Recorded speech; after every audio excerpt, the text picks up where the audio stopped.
Tengan muy buenos días, chicos de noveno grado. Sean todos bienvenidos a la clase de este día lunes en el que vamos a comenzar una semana más. Espero que estén con las baterías recargadas y desde ya les deseo que todo lo que hagan esta semana les salga muy bien, que sea una semana productiva y que puedan tener éxito en todas sus actividades. El día de hoy vamos a comenzar con la reflexión, la cual dice: con fe vemos lo invisible, creemos en lo increíble y recibimos lo imposible. Si se dan cuenta, la reflexión está relacionada con la fe. Lo primero que nos podemos preguntar es: ¿qué es la fe? Pues la fe es la certeza de lo que se espera, es la convicción de lo que no se ve, es decir, que es una confianza que nosotros tenemos en que vamos a recibir o que vamos a tener en algún momento lo que puede parecernos imposible, lo que puede parecernos increíble.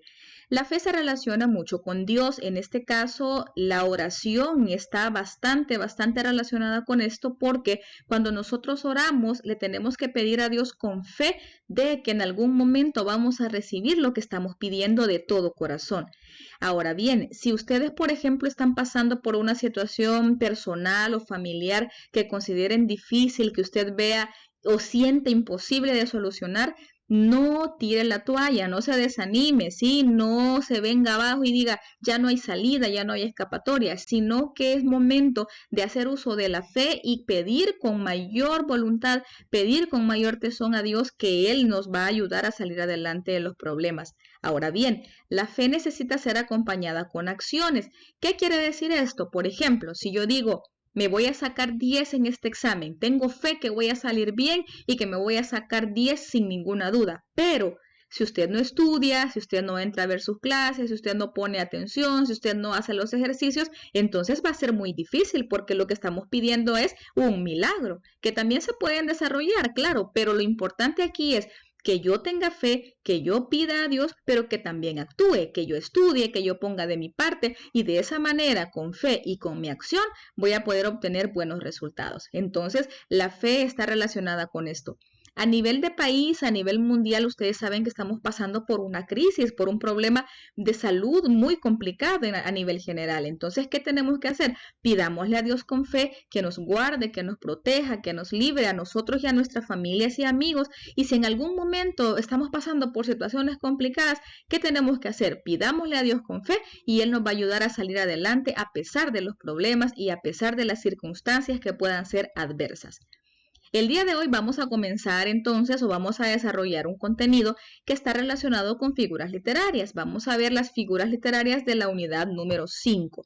Vamos a desarrollarlo de la siguiente manera. Iremos viendo definiciones, iremos viendo ejemplos, los cuales explicaré para que sea más fácil la comprensión del tema, y al final vamos a hacer ejercicios. Yo les voy a mostrar las figuras literarias y ustedes van a comentar en el chat qué figura literaria ustedes identifican. Si se equivocan, no se preocupe, la idea de esto es ahorita corregir, y si algo no lo hemos entendido, pues que sea el momento de afianzar bien este tema y que no se nos olvide para poder salir bien en las evaluaciones del mismo. Al final también habrá un espacio para preguntas y respuestas, ya sea de este tema o de lo que ustedes vieron en el canal 10 el día miércoles pasado. Si a alguien le quedó alguna duda de eso, pues también pregúntenme. Para mí siempre es un gusto ayudarles a resolver sus dudas. Así que sean todos bienvenidos y vamos a ver el contenido de hoy. Figuras literarias de la unidad número 5. ¿Cuáles son las figuras que vamos a ver en este tema? Símbolo, digresión, apóstrofe y anástrofe. Vamos a partir con el símbolo y vamos a leer la definición. La definición nos dice que es una figura que relaciona dos elementos, uno concreto y uno abstracto.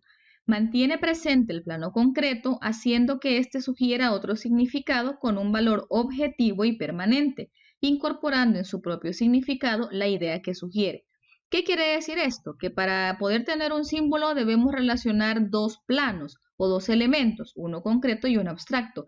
Pero al momento de decir la oración o al momento de decir la frase, nosotros mencionamos el plano concreto para hacer referencia al plano abstracto. En este caso, si nosotros queremos identificarlo de una mejor manera, el contexto es muy importante. Vamos a ver el primer ejemplo. Y el primer ejemplo hace referencia al color rosado. Cuando nosotros mencionamos el color rosado o cuando vemos el color rosado en alguna cinta como esta, por ejemplo, o en algún vestido o en alguna situación, ¿qué podemos entender o a qué hace referencia? Puede significar al género femenino, puede hacer referencia a una fiesta de 15 años o puede hacer referencia a la prevención del cáncer. Entonces, esto es un símbolo porque nosotros vemos el color rosado o mencionamos el color rosado o utilizamos el color rosado en diferentes contextos para hacer referencia o para relacionarlo con alguna de las cosas que les acabo de mencionar. Otro ejemplo, la corona de laureles. ¿Qué significa la corona de laureles? Ya sea que la veamos en una oración utilizada, la frase o el término corona de laureles, o que alguien utilice una corona de laureles o que a alguien se le ponga una de estas, que hace referencia precisamente a el triunfo, el obtener una victoria, el ganar ciertas situaciones, cierta competencia o qué sé yo. Entonces, en este caso tenemos otro símbolo. Tenemos más símbolos, como por ejemplo la paloma blanca. Una paloma blanca, ya sea que nosotros la escribamos o veamos ese término en una oración, en una frase, en un poema, o que veamos la imagen, como la que tenemos en esta muestra o en este ejemplo, hace referencia a la paz. Entonces, si yo, por ejemplo, en una oración, en una frase digo, la paloma blanca se posó sobre la región, puedo hacer referencia incluso a que la paz llegó a la región o a que la paz llegó en un momento determinado que probablemente había una guerra. Entonces, el contexto es importante para entender un símbolo. Luego tenemos la balanza. La balanza es el símbolo de la justicia. ¿Qué quiere decir? Que yo relaciono un término concreto con un término abstracto, que en este caso es un valor, y no es necesario que yo siempre mencione justicia porque la balanza nos puede ayudar a poder comprender bien a qué hago referencia. Y luego tenemos otro ejemplo que es la lluvia.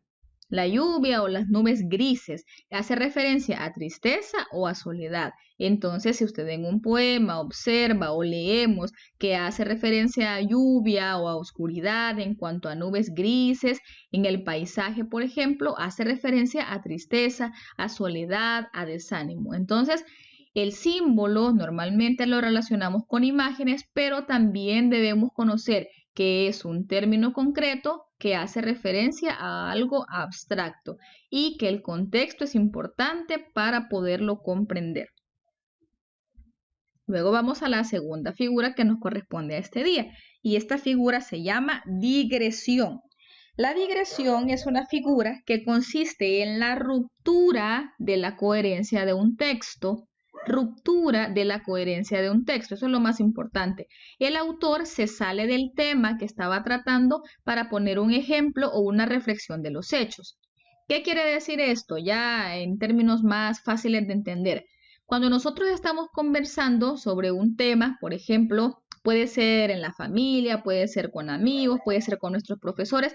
Hay veces que nosotros nos salimos de lo que estamos hablando y hacemos un salto para hablar de otro tema que puede tener relación con lo que estamos hablando, poca relación o mucha relación o ninguna relación. Entonces la digresión es salirnos del texto para hablar de otra cosa, pero luego volvemos a caer en esto y seguimos con el hilo que llevábamos de la conversación.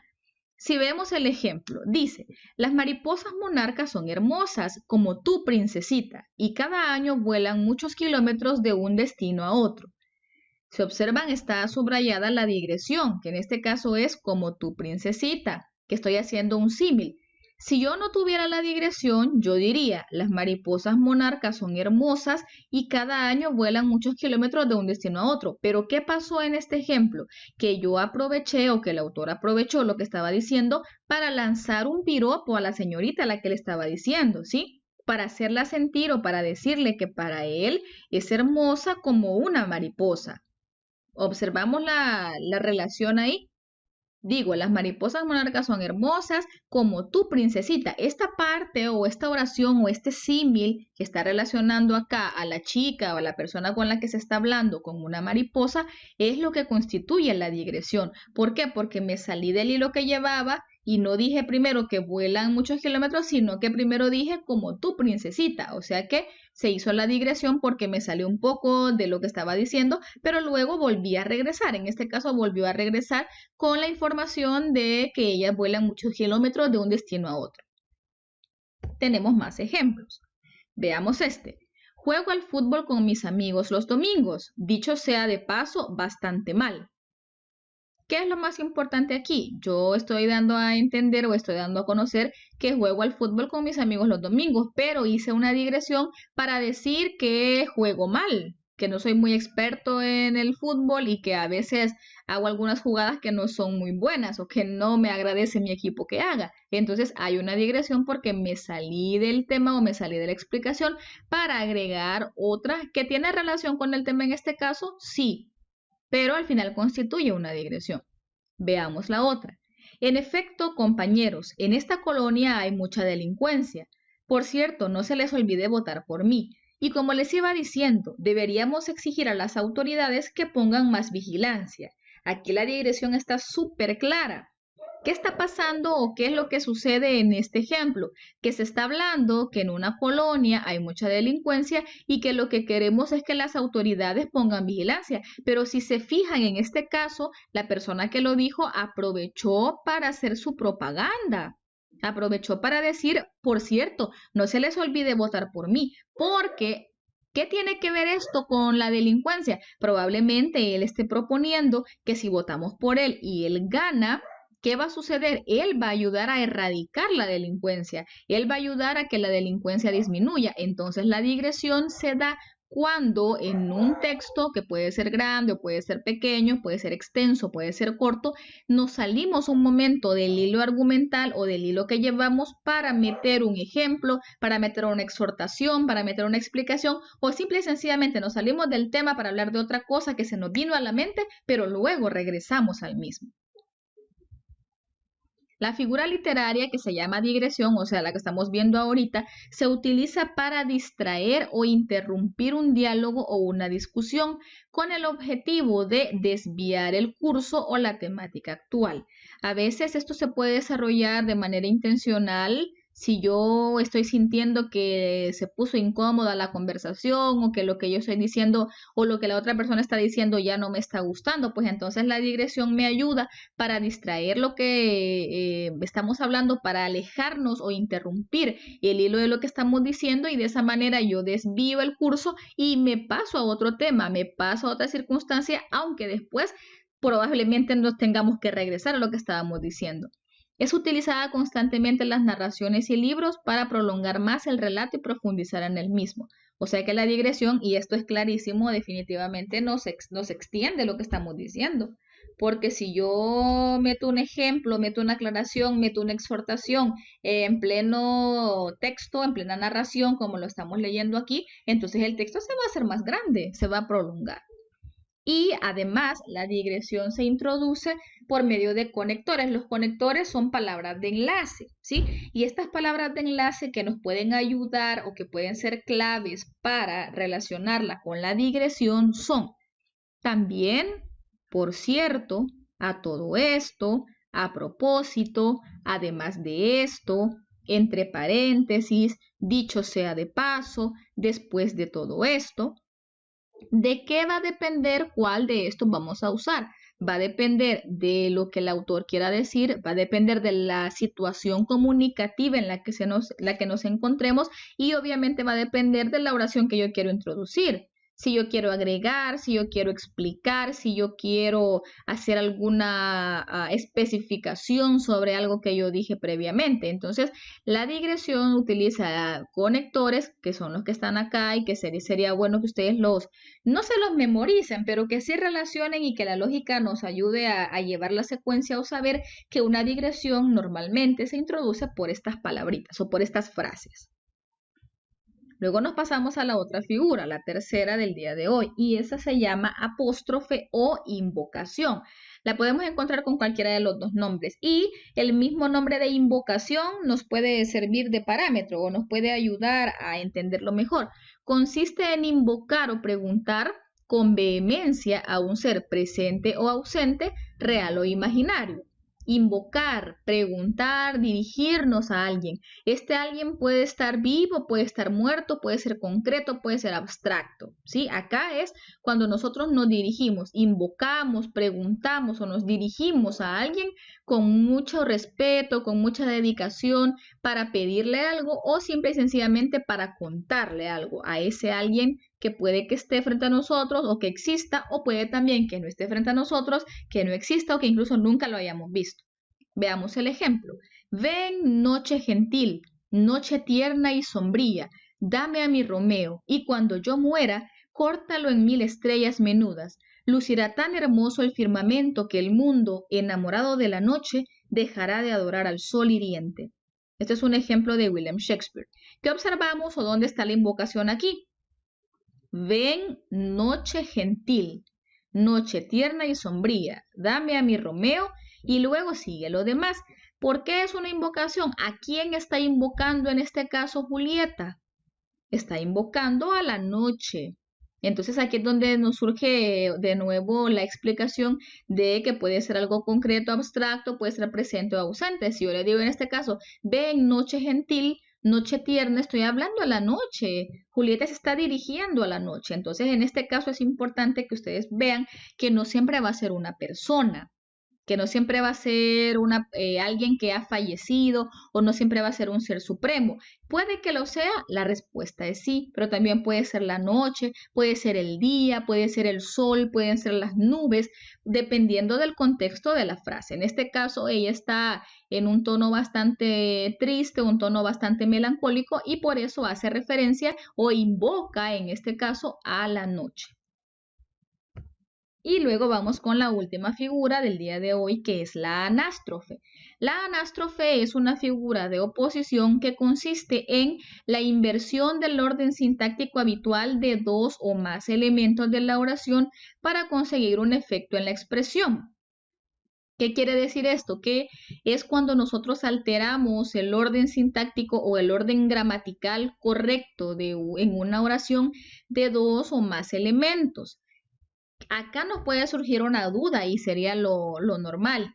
¿Qué relación tiene? O alguien podría decir, señor, pero es que eso es lo que hace el hiperbatón, porque el hiperbatón cambia el orden de las palabras en la oración. La respuesta es sí, solo que el hiperbatón se observa o se identifica en frases o en oraciones más extensas. En cambio, la anástrofe es una inversión del orden sintáctico, pero casi siempre se hace solamente en dos o en tres elementos de la oración. O sea que es más corta. Bye. Así, en términos generales o en términos más fáciles, la anástrofe se encuentra cuando nosotros cambiamos el orden sintáctico, pero solo son dos o tres palabritas. No es toda la oración, no es toda la frase, no es toda la estrofa, como si sucede con el hiperbatón. Veamos el ejemplo. Ninguno no debe usar ni querer de mujeres amor. Ninguno no debe usar ni querer de mujeres amor. Esto es un ejemplo del arcipreste de Talavera.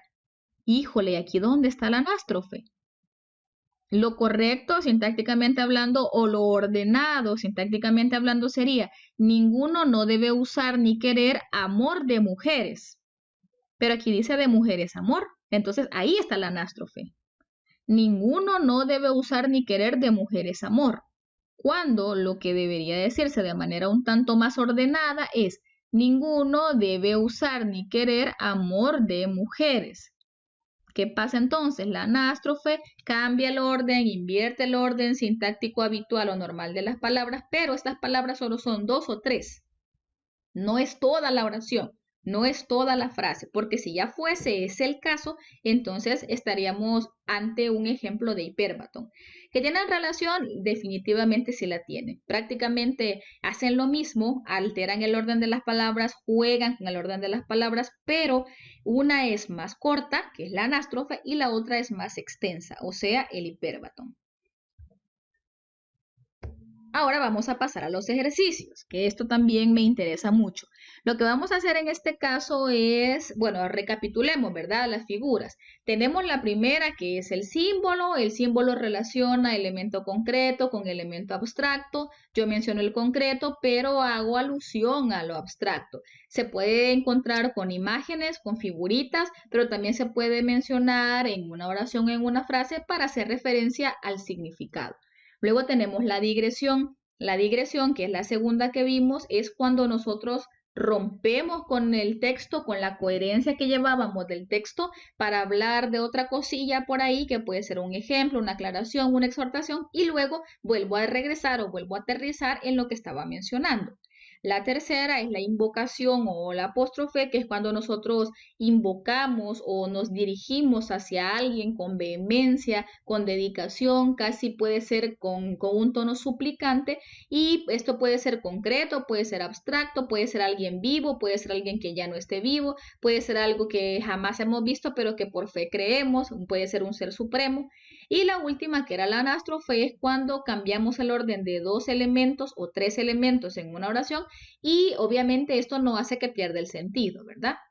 Vaya, vamos con el primer ejemplo entonces. Yo voy a colocar el ejemplo y usted lo que va a hacer es escribirme en el chat qué figura es. Yo voy a darles tiempito para que usted analice, piense y luego escriba la respuesta.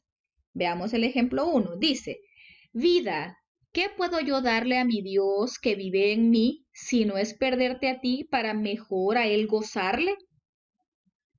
Tenemos una interrogación retórica, claramente, pero también estamos haciendo una pregunta a alguien. Veamos, escriba qué figura literaria se ha utilizado en el ejemplo 1.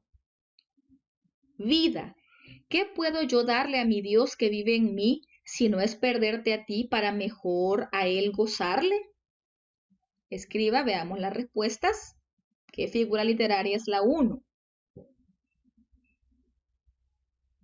Muy bien, la figura número 1 es un ejemplo de invocación o apóstrofe. En este caso, ¿a quién estoy invocando? A la vida. En este caso es abstracto, pero yo estoy pidiéndole, estoy preguntándole a la vida algo. ¿Me va a contestar? Pues probablemente no, por eso es una interrogación retórica. No voy a recibir respuesta porque no existe o porque yo ya la conozco. Es un ejemplo de Santa Teresa de Jesús. Vamos con el segundo. La gran victoria es la que sin sangre se consigue. La gran victoria es la que sin sangre se consigue. Ahí fíjense que podemos identificar dos figuras, así que si usted siente que hay dos, escriba las dos. Y si siente que solo hay una o solo identifica una así a simple vista, pues también póngala. Le voy a dar tiempo.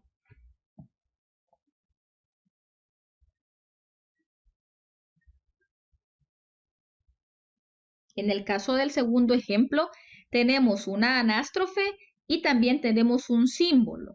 En este caso, la anástrofe la podemos identificar, si yo digo la gran victoria es la que se consigue sin sangre. ¿Qué ha pasado? Sin sangre se consigue. Le he invertido en este caso el orden sintáctico a esos dos elementos.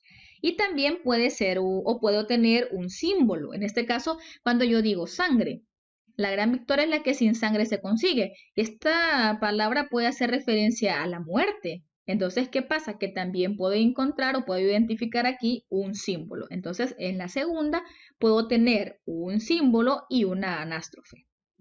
Vamos con la tercera. Algunas palabras tienen la capacidad de abrir puertas. Son, por cierto, palabras mágicas, en tanto nos dan pistas sobre el contenido de un texto.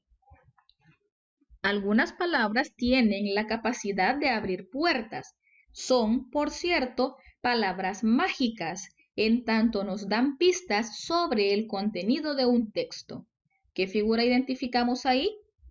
¿Cuál puede ser su pista?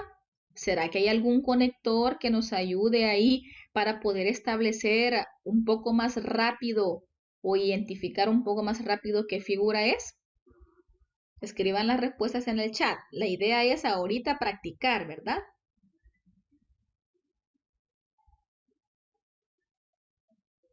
Bien, en este caso tenemos una digresión. Muy bien, por los que colocaron digresión, les felicito. Vamos con la siguiente, el ejemplo número 4. Este ejemplo nos dice, respetar debes si respeto quieres. Respetar debes si respeto quieres. Este está bien fácil, ¿verdad? Yo creo que esta no nos va a costar mucho. Es claramente un ejemplo de anástrofe. Debes respetar si quieres respeto, ¿verdad? Ahora vamos con la siguiente. ¿Qué figura tendremos? Oh, tristes nubes oscuras que tan recias camináis, sacadme de estas tristuras y llevadme a las honduras de la mar a donde vais. Es un ejemplo de Gil Vicente. También está fácil. Procure encontrar la pistita y la clave. Invocación, muy bien, es una invocación. ¿Por qué? ¿A quién estoy invocando o a quién le estoy dirigiendo? En este caso, Gil Vicente, ¿a quién estaba dirigiendo este texto? ¿O hacia quién estaba dirigido? Hacia las nubes. Nubes oscuras, sacadme de aquí y llevadme hacia otro lugar. Entonces, ¿qué pasa? Le está pidiendo algo. ¿Que las nubes lo van a hacer? Pues en términos contextuales o en términos literales, probablemente no. Pero acuérdense que las figuras literarias son puramente situaciones que utilizan mucho la interpretación, ¿sí? El lenguaje retórico no es que va a pasar, ¿sí? No es que si uno se pone en el plano y esto pasa o no pasa, no vamos a cuestionar eso, porque las figuras literarias nos vamos más al plano metafórico, nos vamos más a la parte de la interpretación de lo que en este caso este señor quiso dar a entender con que las nubes oscuras se lo llevaran. Vamos con la siguiente, la 6. Buen día, profesor. ¿Cómo se encuentra? Qué bonita camisa ha traído hoy. A propósito, no logré hacer la tarea. Parece conocida esa frase, ¿verdad? Buen día, profesor. ¿Cómo se encuentra? Qué bonita camisa ha traído hoy. A propósito, no logré hacer la tarea. ¿Qué figura literaria tenemos ahí? Definitivamente, es una digresión, digresión. ¿Por qué? Porque en este caso estamos intercalando otra oracioncita ahí para después seguir. Es como cuando le decimos algo bonito a alguien para después pedirle algo, ¿verdad? Entonces como que nos salimos un poco que tiene relación con lo que yo quiero conseguir, de eso no tenemos dudas, pero es necesario que usted vea cómo se da ese saltito hacia otra temática o ese saltito hacia otra cosa para después continuar. En este caso, el alumno o el estudiante con lo que está pidiéndole, ¿verdad? O le está diciendo que no hizo la tarea. Vamos con la siguiente, ya para ir concluyendo la clase de este día. La 7. Cerrar podrá mis ojos la postrera sombra, de Francisco de Quevedo. Cerrar podrá mis ojos la postrera sombra. ¿Qué figura hay ahí? Por cierto, ahí pueden haber dos. Veamos. Procura identificar dos ahí, dos figuras. Cerrar podrá mis ojos la postrera sombra. ¿Cuál es la primera que identificamos? O la que quizás está un poco más fácil es la anástrofe. Anástrofe. ¿Y qué otra? Puede también haber otra figura que es el símbolo. ¿Por qué el símbolo también? Cuando yo digo sombra, cerrar podrá mis ojos la postrera sombra. ¿A qué hago referencia con esto? A la muerte. Entonces, ¿qué pasa? He utilizado una anástrofe porque he cambiado el orden sintáctico gramatical de la oración de dos elementos, pero también tengo postrera sombra, entonces también tengo un símbolo. Luego vamos con la siguiente. Tú, infinito cielo, ¿cuándo será el día que me muestres tus misterios? Es la 8. Tú, infinito cielo, ¿cuándo será el día que me muestres tus misterios? Fácil, ¿verdad? Esta sí ya estamos bien afiladitos, ya no va a haber mayor problema. ¿Qué figura es? Invocación, exactamente. Es una invocación o apóstrofe. Puede tener los dos nombres. ¿A quién estoy invocando? Al cielo, infinito cielo. Y una pregunta, una interrogación retórica. Y la última, que es la número 9, dice, para comenzar, contextualizarlos. Es un fragmento de una entrevista hecha a Mario Vargas Llosa en el programa Hoy por Hoy, Cadena Ser España en 1999. Esto es solo para que nos ubiquemos un poco. Y hay una pregunta y le dicen, ¿qué está escribiendo ahora Mario Vargas Llosa? Y responde, estoy escribiendo una novela situada en la República Dominicana, donde, dicho sea de paso, se habla un español muy rico. Estoy escribiendo una novela situada en la República Dominicana, donde, dicho sea de paso, se habla en un español muy rico. ¿Qué figura literaria podemos encontrar ahí? Y si se fijan, ahí ya no estamos ante un poema, ya no estamos ante un texto puramente con la función poética del lenguaje. No es un texto lírico, sino que más bien acá estamos citando algo que un escritor dijo. Entonces, aquí hay que ubicarnos que estas figuras literarias no siempre van a estar solo en un poema, o solo en una estrofa, o solo en un texto escrito en verso. Puede estar también en un texto en prosa, en una novela, en un cuento o, ¿por qué no?, en una conversación cotidiana. En el caso de nosotros, bueno, cuando usted está, por ejemplo, con su familia o con sus amigos, no me van a dejar mentir que a veces hablamos y nos pasamos de un tema a otro y después a otro y después a otro y después a otro. Ahora bien, a veces el problema es que nos perdemos y la coherencia del texto se pierde. Por ejemplo, ahorita, si yo estoy hablando de esto, no tendría mucho sentido que yo hable sobre que el fin de semana comí pizza, por ejemplo, o que tomé Coca-Cola. Eso no tendría mucho sentido porque nos quedaríamos así como, bueno, ¿y esto qué tiene que ver? Sino que normalmente la digresión tiene relación con el texto, así como pasa aquí. Por esa razón, en este caso tenemos una digresión. Hay una digresión de parte de la respuesta de Mario Vargas Llosa.